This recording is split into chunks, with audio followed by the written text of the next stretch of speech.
सुप्रभात प्यारे बच्चों वाक्य रूपांतरण हमने कर लिया है। मुझे आशा है कि आपको भली भांति समझ आ गया है।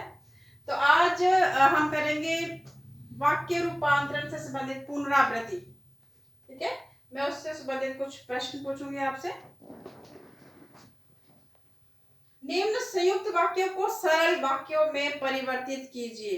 ये जो वाक्य दिए हैं, इन वाक्यों को आपने सरल वाक्यों में परिवर्तित करना है। ये वाक्य कौन से हैं? ये संयुक्त वाक्य हैं। तो बच्चों बताइए, रमेश आया और सो गया, ये संयुक्त वाक्य है। इसमें और योजक के द्वारा दो वाक्य को जोड़ा गया है। तो बताइए इसका सरल वाक्य क्या होगा? जी बिल्कुल सही, रमेश आकर सो गया। बहुत अच्छा।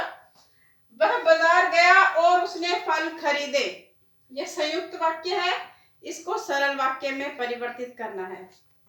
वह बाजार गया और उसने फल खरीदे, उसने बाजार जाकर फल खरीदे। बहुत खूब बच्चों, आपका विचार बिल्कुल सही था। बच्चों अब देखिए, परीक्षा में कई बार इस तरह से भी पूछा जाता है, ये मैंने आपको पहले भी समझा दिया हुआ है कि इस तरह से कोष्ठक में ब्रैकेट में दिया रहता है कि मिश्र वाक्य में बदलिए या सरल वाक्य में बदलिए। तो देखिए, नाटक समाप्त हुआ और पर्दा गिर गया, यह हमें पता चल गया कि संयुक्त वाक्य है। और यहाँ दिया गया है कि इसको मिश्र वाक्य में बदलना है। तो बताइए क्या होगा इसका? जी हाँ, बिल्कुल सही पहचाना आपने। नाटक समाप्त होते ही पर्दा गिर गया, ये सरल वाक्य होगा, लेकिन हमें कहा गया है मिश्र वाक्य। मिश्र कैसे होगा? जैसे ही नाटक समाप्त हुआ वैसे ही पर्दा गिर गया।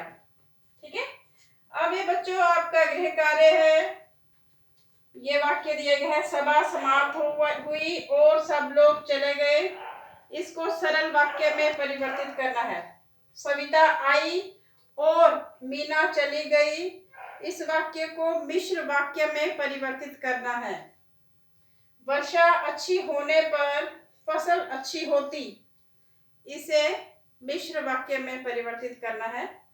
तो बच्चों ये गृह कार्य आप मुझे कर दिखाइए। इनमें आपकी त्रुटियों में सुधार के लिए मैं सर्वदा उपस्थित हूँ। मैं आपकी त्रुटियों में सुधार करूँगी, आपके संशयों का निवारण करूँगी, ताकि आप इस विषय वाक्य रूपांतरण को भली भांति समझने में सक्षम हों। धन्यवाद।